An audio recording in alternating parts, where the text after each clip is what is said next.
Welcome back to the channel, guys. I know a lot of you guys are stuck on Barrens of Shadow. I just found the Archero Reddit, so we're going to dive right into this. This chapter needs no explanations. This is the boss rush mode, and it's hell, okay? So I'm going to do best I can, baby cakes. This is a really hard chapter. I only cleared this in, like, just a spontaneous, like, win, where I got all of the skills right. Got skills on the skill wheel. I don't know if I can replicate this. This might actually be quite a video series in of itself, just beating this again. But I'll give the best advice I possibly can. This first walkthrough as far as we can get it. Really, everyone who needs to still clear this chapter, my heart hurts for you because I know how hard this one is. Okay, so I'm using Tornado Epic Boomerang.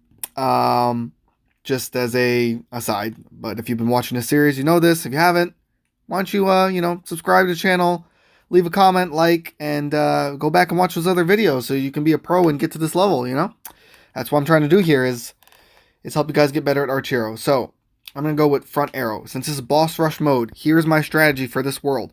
You want to really walk a fine line between enough DPS so you can kill these bosses fast enough, because it's really just a, it's not a patience game. It's really just a game of, well, it's not a game of chicken either, but this is just a battle of wit, and ultimately our fingers fail before the bosses do. So you're gonna make a mistake eventually. So you want to walk that line between good defense and not DPS so that you don't make those mistakes with all the crazy projectiles that go on. Well, so this is boss rush mode, and just about every boss, except once in a blue moon, the game, I guess, forgets to spawn them. That's what I think happens. Every boss has mobs, has little spawned enemies. I recommend you always take them out first because that's just less projectiles, less damage, less things you have to deal with on the screen. So just try and make them a priority. That was my key to success when as I scaled up in the levels and ultimately beat this dungeon. There's quite a few colorful bosses here. The first couple bosses are easy. But then it scales up really hard after like boss 4. So I'll do my best to explain them while trying to play them. I'm playing with Onir. He is the purchased hero. If you watched the last video, I did purchase the heroes. And I think Onir is the best. I'll do a separate video on why I think Onir is the best over the other heroes.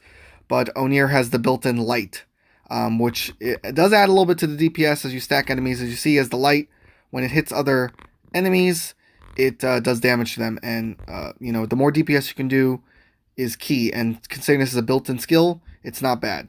So the first boss, it's random. There's like 12 bosses in total, so you never know what's going to be your first boss.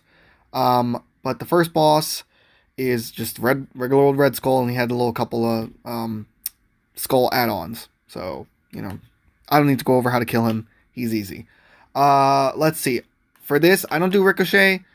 If you watch previous videos, you know why. It's because it makes it harder for that boomerang to do that return damage on enemies, and then also when it bounces off, it does less damage to the newly hit enemies. So I'm gonna go for more of tech on this one. So I'll go with freeze because it can actually help with later bosses that do a lot of projectiles, even if it just freezes them for 1 second.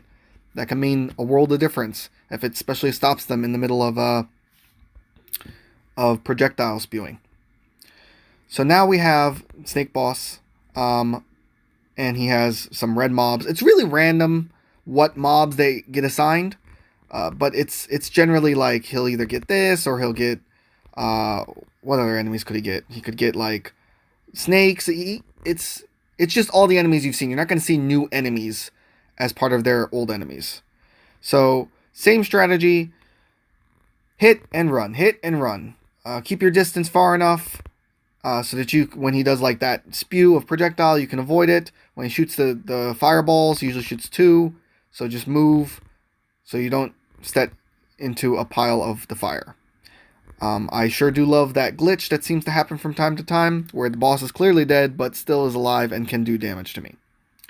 I'm going to go with attack boost out of this one. Fire circle. You should not be getting close to the boss.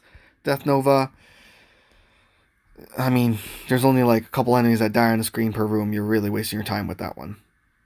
Okay, I mean, it's good to get an extra skill, so now our little pets will do a little bit wider range of attack, more DPS.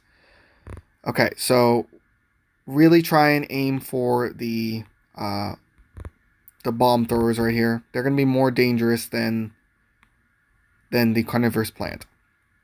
But otherwise, it's same old with carnivorous plant. So what's nice is if you can, scale up and beat this without taking any damage, you will get the devil. And of course, every boss does drop health, so which is really useful.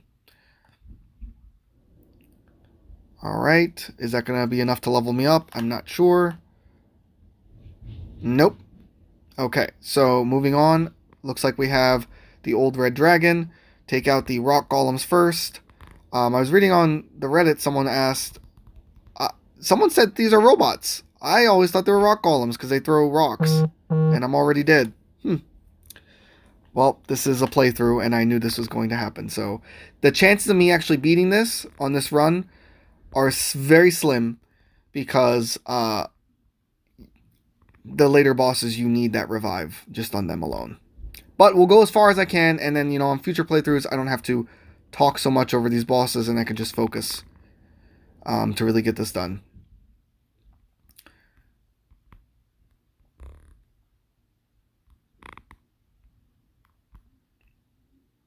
I'm really playing bad. Like, this is really bad. I don't usually play this bad. Wingman is a godsend in this level because of the fact that it allows your pets to absorb some projectiles, which can really mean a world of difference. And look, unbelievable. I knew that was going to happen as soon as I hit the wheel. This is not a successful run. Not even close.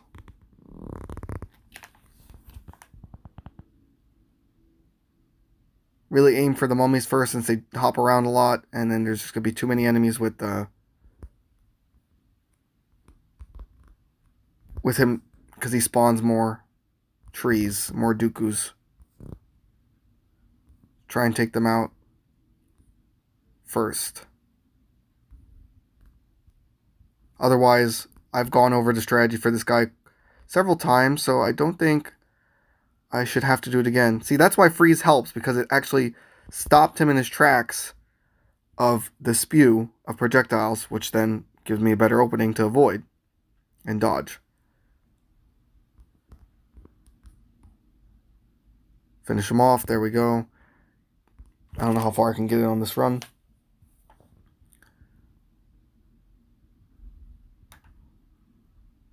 I leveled up, at least that's something. Rear arrow's trash, Toxic Sword is trash, we're going with Shield Guard. Okay, the bat,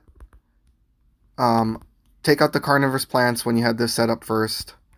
I know it's tempting to kind of leave them as is, and just focus on the bat, but they really are going to make it hard for you to focus on avoiding the bat's attacks, because they're just going to keep shooting those balls. See, and I'm dead. Well, that's going to be the end of this run. So, I guess I will finish this video here, and we'll take another swing at it another time. So, thank you guys so much for watching this video. If you like this video, please subscribe to the channel. Please leave a like. And let me know in the comments what you'd like to see down below, and I'll do my best to get to it. As always, I'm Gazda, and I'll see you guys next time. Bye.